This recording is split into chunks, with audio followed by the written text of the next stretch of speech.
Gospel of Mark, chapter 9. Welcome back to Bible Breakdowns Daily.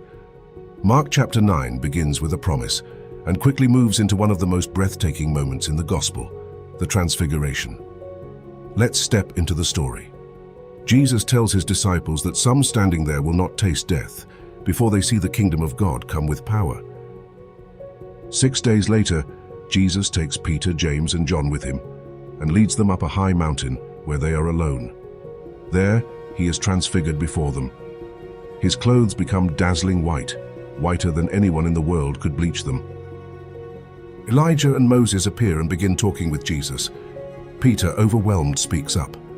He says it is good for them to be there and suggests building 3 shelters, one for Jesus, one for Moses, and one for Elijah. He does not fully know what to say because they are terrified. Then a cloud appears and covers them, and a voice comes from the cloud.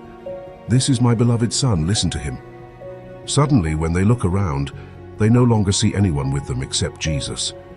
As they are coming down the mountain, Jesus orders them not to tell anyone what they have seen until the Son of Man has risen from the dead. They keep the matter to themselves, discussing what rising from the dead might mean. They ask Jesus why the teachers of the law say Elijah must come first. Jesus tells them that Elijah does come first and restores all things, but that the Son of Man must suffer and be rejected. He explains that Elijah has already come, and they did to him whatever they wished, just as it is written. When they return to the other disciples, they see a large crowd around them and teachers of the law arguing with them. As soon as the people see Jesus, they are overwhelmed with wonder and run to greet him. Jesus asks what they are arguing about. A man in the crowd answers that he brought his son to Jesus because the boy is possessed by a spirit that has robbed him of speech. The spirit throws him down, causes him to foam at the mouth, grind his teeth and become rigid. The father says he asked the disciples to drive out the spirit, but they could not. Jesus expresses grief over the unbelief around him and asks that the boy be brought to him. When the spirit sees Jesus, it throws the boy into a convulsion. The boy falls to the ground and rolls around. Jesus asks the father how long this has been happening. The father says since childhood, and that the spirit often throws him into fire or water to kill him. He pleads with Jesus to have pity and help them if he can. Jesus responds by saying that everything is possible for one who believes. Immediately, the boy's father cries out saying he believes and asks Jesus to help his unbelief. Jesus rebukes the impure spirit and commands it to leave and never enter again. The spirit shrieks, convulses the boy violently and comes out. The boy looks so lifeless that many say he is dead. But Jesus takes him by the hand and lifts him to his feet, and he stands up. Later, inside the house, the disciples ask why they could not drive out the spirit. Jesus tells them that this kind can come out only by prayer. They leave that place and pass through Galilee. Jesus does not want anyone to know where they are because he is teaching his disciples. He tells them again that the Son of Man will be delivered into the hands of men. He will be killed, and after 3 days he will rise. But they do not understand what he means, and they are afraid to ask him. They arrive in Capernaum. Inside the house, Jesus asks them what they were arguing about on the road. They remain silent because they had argued about which of them was the greatest.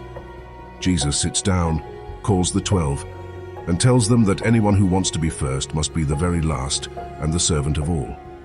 He takes a little child and places the child among them.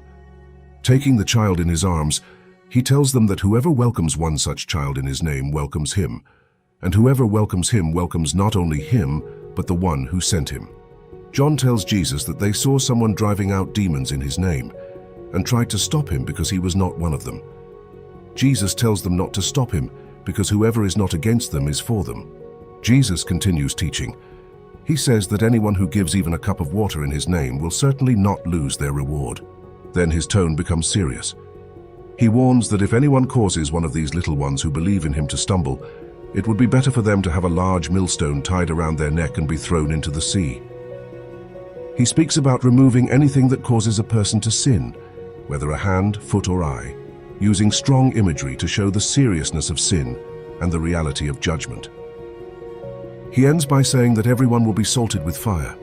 Salt is good, but if it loses its saltiness, it cannot be made salty again. He tells them to have salt among themselves and to live at peace with one another.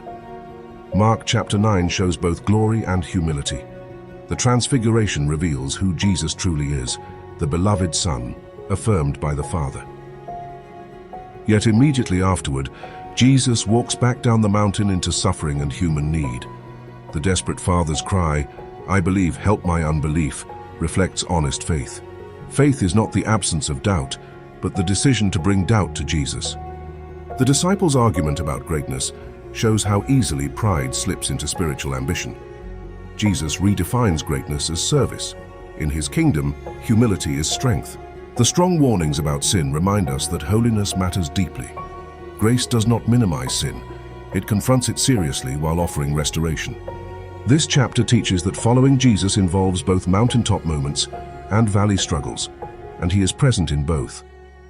Next time, in Mark chapter 10, we'll see teaching on marriage, children, wealth, and another clear prediction of the cross.